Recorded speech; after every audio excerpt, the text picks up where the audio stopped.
Hi, Rosie Meleady here from lifeisshortmagazine.com, and I'm here today talking to Meleady. Salute, what a great name. And Meleady is a very special person I've found on the internet, and that sounds a bit strange, but It's what happens nowadays with technology, right? yeah. And Meleady is a yoga instructor. And what caught my eye was her amazing pictures. She does these amazing contortions in yoga. And I was just like going, wow, I mean, I can't even touch my toes. So I look at her in awe. And then I started to read about her story. And I just couldn't believe what this lady has been through. And so I just said, I have to have her in my magazine. So that's why I'm talking to her today. So you're very welcome. Can you hear? Thank you. Thank you so much for having me. So, Meleady, can you just tell us a little bit about your story, about how you got into yoga and first and how you're so stretchy? Well, I was born stretchy. I think, all my life I've been really flexible. And when I found yoga, it was like, oh, this is what I'm supposed to be doing. My body just got into the poses so easy, and it just felt like it was home, for me. I mean, I do practice every day and work hard for it. Because if you pay attention to something, it grows. So in yoga, it's my life. It's become my life. It saved my life. And I'll tell you quickly about my story. I was born and raised in Colombia, and then I moved to the States when I was 13, like a normal teenager. I mean, what you could call a normal teenager growing up in a very, very dangerous country. Ran by drug lords and stuff, and was the reason why we moved here. And then, I had my teenage years were just normal and as normal as they could be, adapting to a new country, a new language, and everything. And so I think I got married to my daughter's father at a very early age. I was only 17 because I was still in the mindset of Colombians, and in Colombia that's okay. So you get kind of like, you're 17, you're like, oh, I want to get married. Okay, let's get married. When I was 19, I had my daughter, and we were really young when I married, obviously, my first husband. So we ended up just getting separated, and I was a single mother, and I was working a lot to support my daughter. And my sister at the time lived with me. She was just 18 years old, and my health had always been perfect. Never been a sick child. I mean, I never was hospitalized. Healthy all the time. I mean, I got a cold here and there, but that's the most. And when I was 22, I did used to have like the stomach aches, but every child has a stomach ache. But with me, there were like 2 days of really bad stomach aches, and thinking something you ate, whatever. One day I realized that, I can't live like this. I can't wait every month for these stomach aches and that last 2 days. So I decided to go to the doctors, and they found this rectal tumor or mass. That's what they called. And they said, we're gonna biopsy it and figure out what's wrong with it. And we need to take it out. We'll take it out. So I'm like, all right. Well, little did I know, if they tell me if I could turn back time, I would turn back time to that moment. I mean, I've learned a lot with the process. Because I would say to the doctor, heck no, you're not biopsying anything in my rectum. Leave it alone. Well, that was the beginning of my whole stuff. Leave my rectum alone, doctor. So they biopsied and it caused a really, really big infection. And I ended up in the emergency room that night with a really high fever and convulsing. And now it's my first time of me ever being in an emergency room overnight. I remember that when they gave me the morphine, I was in so much pain. They gave me morphine. I was like, oh my God, what is this? I fell in love with it. I was like, wow, because I was in so much pain. And but quickly after that, I got really sick for that morphine. So that was it. That was it for morphine from me. Then I was in the hospital for 3 days. They did a quick surgery to figure out, to drain the infection that had collected there in only 12 hours. Oh. And they sent me home. Everything is okay. Then again, I went to Colombia to visit my family, and I came back. They had to do the same surgery again. Then I got a good year of no pain, but a little bit of uncomfortable. I was really uncomfortable, but no pain. And then when I met my husband, that was in that year that I was pain free. I met my husband. We got married, and when we got back from our honeymoon, I was 24 years old.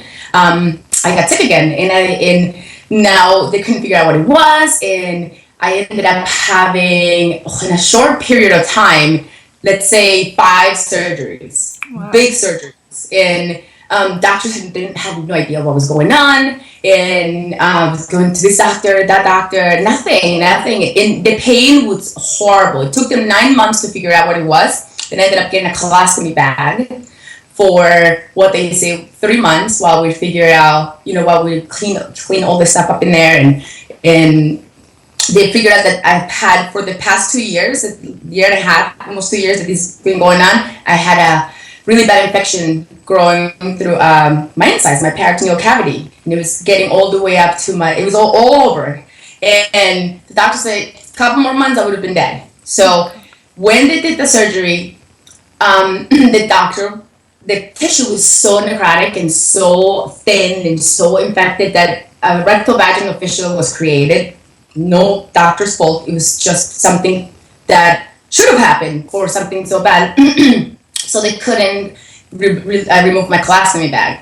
And there's another surgeries to try to close the fistula. And I had 4, I believe, for the fistula repair. And in the first one, when I went home, an artery burst. So I woke up in the middle of the night with thinking I had to pee.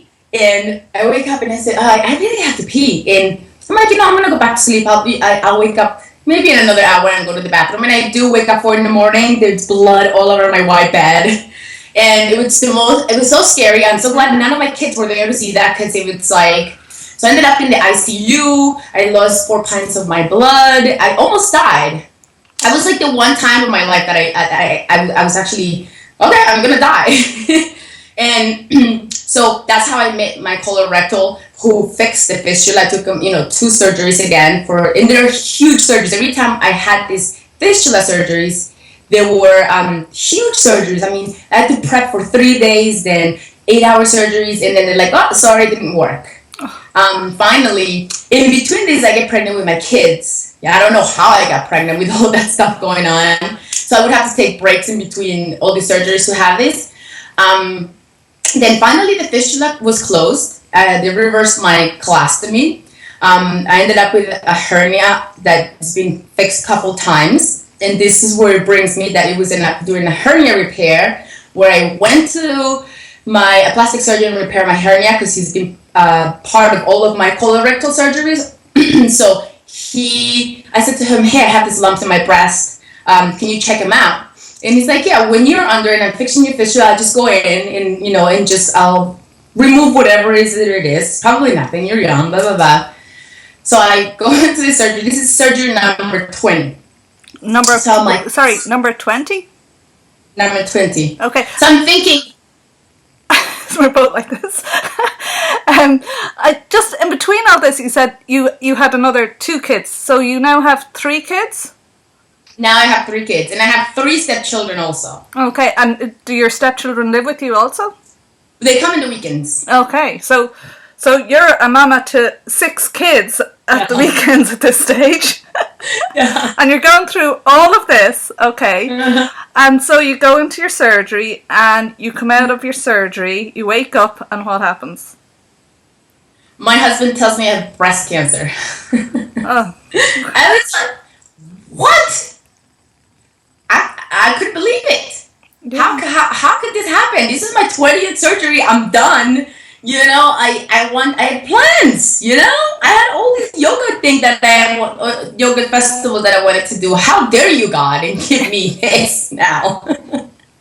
Or universe, whoever you believe in. So My decision there was, I had been depressed before when I was going through the colon stuff.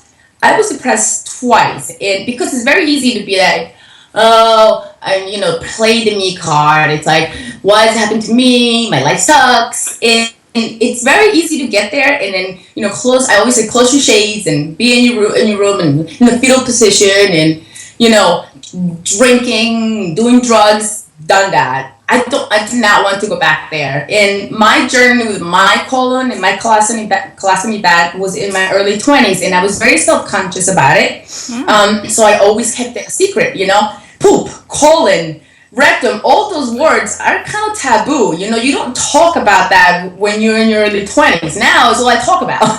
But I know I kept it all to myself. And I think because of that, I got so depressed. So I said, growing up, my grandmother died of stomach cancer. And I remember people saying, don't tell anybody she has cancer. And so it was also a taboo with that. And I'm like, I can't do that again. I cannot keep all these stuff. Well, first of all, I'm going to lose all my hair. My hair was super long and curly. People are going to know that I have cancer. And, I can't live like this. I have to let the world know. I post everything on Facebook nowadays. So I'm like, I have to let, people know that this is what I'm going through. So I completely I took it the whole different way that I did with my other illness. I posted on Facebook when I got my double mastectomy. I Googled double mastectomy, and you would see these pictures of women from here to here, right? You wouldn't see their faces. I said, I want to show the world what a woman looks like with a double mastectomy. I still felt beautiful. My husband told me he was beautiful. I was beautiful all through. Even when I had a colostomy bag, he said he never saw it, and he meant it. I know he meant it. So he's helped me a lot through all this, and I wanted to show the world, and then I blogged about it, and I posted all these pictures and videos. I just wanted to let the world know what it looked like, and just to share my story, to see, like, listen, yes, you can get sad, and it's okay. It's okay. I got sad. There were days I cried, and I drank a little bit more wine than usual. I do that with a cold. But I picked myself up the next day. I allowed myself one day of using my knee card, and then next day I was like, all right, it's a new day. Let's move on. So that's what I want to share with the world. Yeah. So you went through the surgery and all, and yeah, because you're right about the photographs. My mother had breast cancer and that, and I've never seen the wound or that, and it's it is a thing, and it is a fear. Like, what if I get breast cancer? What happens, or what does it look like? Because nobody's showing you the pictures as such. Nope. They're showing you the little thing, but you're going like, what's the person like after it? Yeah. And you have yeah, you have this fabulous, strong photographs of yourself taken. A Robert, I can't remember his name, the photographer. Robert Sturman.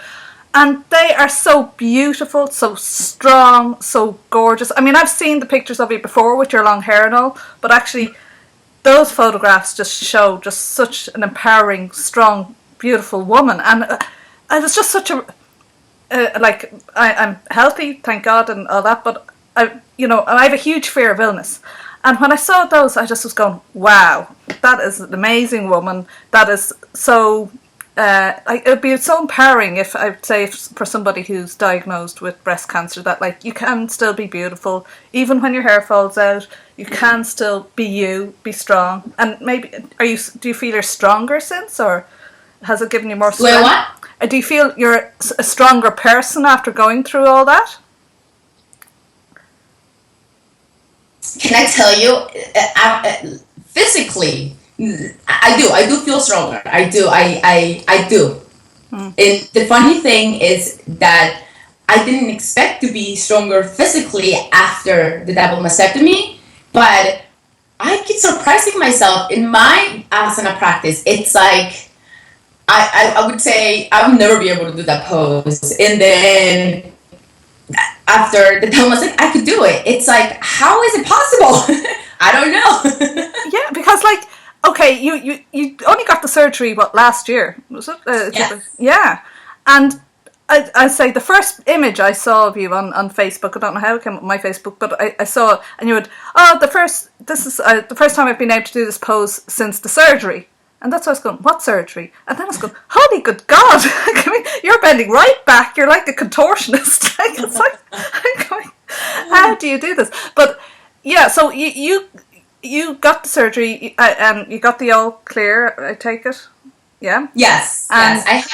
I had a double mastectomy May 22nd last year, and then I went through chemo and radiation, and I actually in November last year, it's not even a year yet.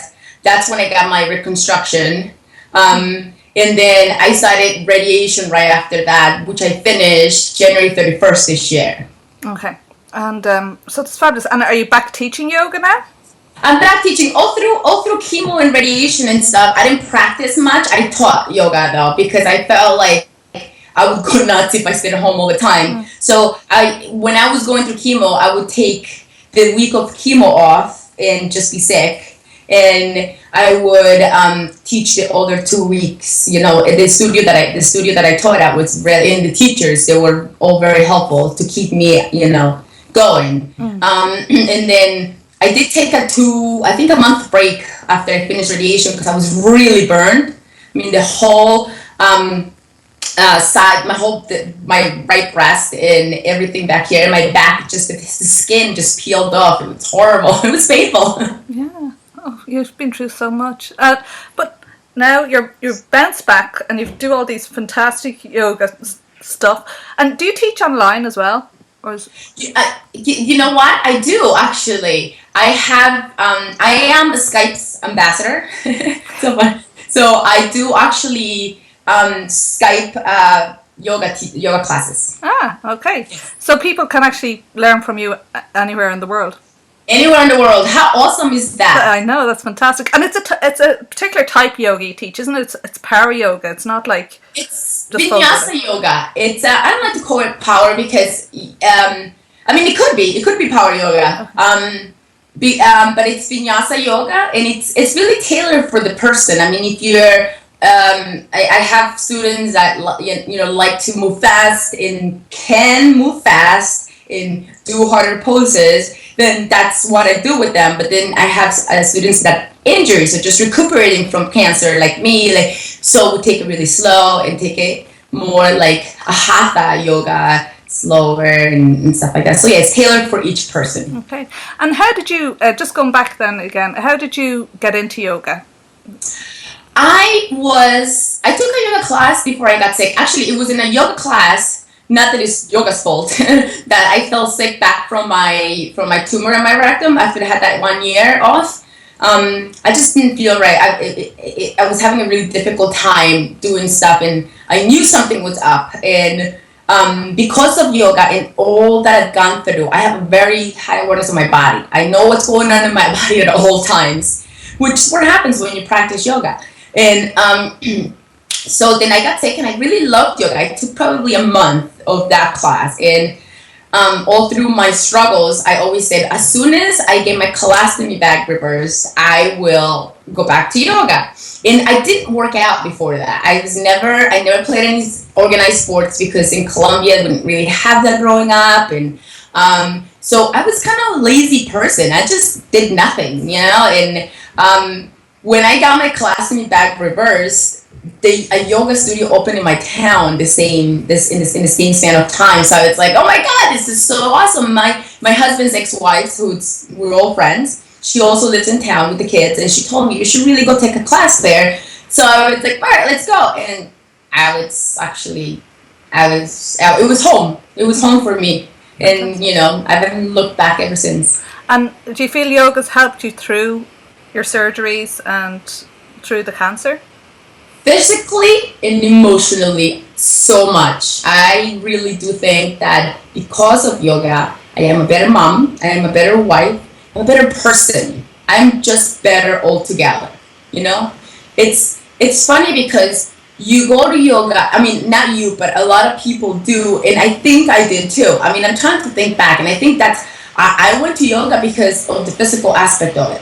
And I think a lot of us, we're going like, oh, I want Madonna arms. I'm gonna go to yoga, you know. And that's, you know, that's what a lot of people. My friend got into it because of Madonna, you know. Now she's been practicing for like 17 years. But that's why it does. And you go in there and you know you want to get Madonna arms, and nice legs, and a nice booty, and then you come out of there, you're like, wait, what just happened in there? Was much more than a physical thing. You really can't pinpoint what it is, but it's just all body, mind, and soul. Yeah, so just the whole thing. But you must have amazing upper strength in your body. Do you work out as well? Do you do like weights or that, or is it all yoga? I did before cancer. I used to be obsessed about with the gym in my body. I would wake up, go to the gym, do spin, spend 2 hours lifting weights, and then I would go to a yoga class. And I wasn't as strong as I am now. I think I was beating my body up with all that exercise. And when I actually, right before I found out I had cancer, I went to India. And I think it was a month before that I stopped going to the gym because I didn't have time.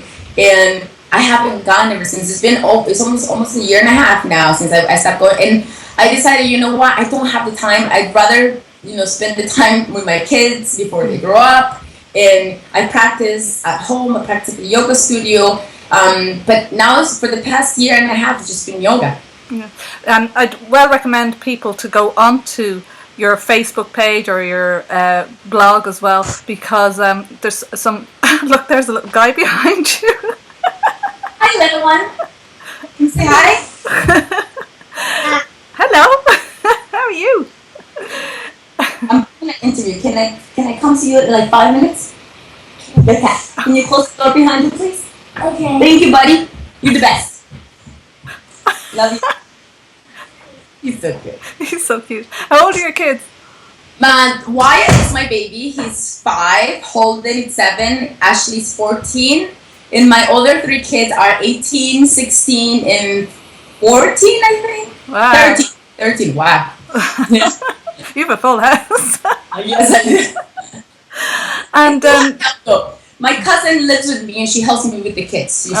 She's my right hand. I couldn't teach yoga if she wasn't here helping me. Because it's very funny because I saw some of your clips and like you're there doing your stretches of that, and one of the little lads comes in and one's eating cereal, I think, and the other one is getting his homework signed, and you're just coming out of a pose and signing, and then they're underneath you and everything, and it's just like, it's so gorgeous. Because you do it all from your living room, I think, and it's just yes, I do in my living room, and I wanted, you know, I put that. So I'm a big Instagram fan. I'm a fan of Instagram because you can post these pictures like a Twitter for just pictures. Mm-hmm. And now you can put these little tiny videos, you know, like 15-second videos. Oh, yeah, Viber. Not Viber. What's it called?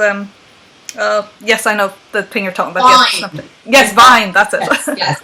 So Instagram, it has a huge yoga community, and then we all post pictures and like give props to each other and get inspiration from other people. So I started putting my pictures on Instagram because I keep surprising myself and doing all these postures, and I'm like, you know, I would put a little blur about my story, like I've been through this, and look what I could do now. Go get it, you could do it too, you know, and like let me know. I want you to share your stuff with me too.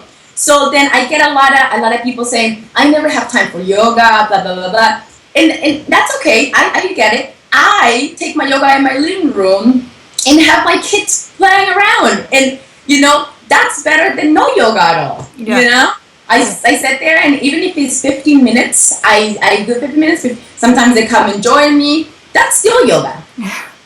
You know? Brilliant. That's brilliant. So how can people get in touch with you? Give me your website there, and so that people can get in touch with you, and if they want to learn yoga in their living room. And the living room is. So you can find me on Facebook. My page is Meleady Yoga, and I also on Instagram, and my name is @Meleady, Yulady, and then I have also a Twitter, which is also you can see me by Meleady, and I also have a YouTube channel where I started with yoga, then with the whole cancer, I posted a lot about cancer. I blogged all my cancer journey on YouTube, and now I'm starting to do more yoga. In fact, if anybody at my Facebook or Instagram tells me, asks me to post a video about a pose, how to do a pose, I usually go on YouTube and I post it there, tutorials. That's what I like to do. Okay. But you can find me on Instagram most of the day. Perfect. Okay. Well, look, what I'll do is I'll get all those links off you or off your site, and I'll put them up in the magazine, lifeisshortmagazine.com. People can find it there. If people are watching this on YouTube, I'll put the link below to your YouTube channel. And if people are listening on the podcast, well, get over to lifeisshortmagazine.com and you'll see it there. Listen, Meleady, thank you so much. It was lovely meeting you, lovely talking to you, and I do hope we get to talk again soon. Oh, absolutely. Anytime I'm here, okay? Okay, thank you. Thank you so much.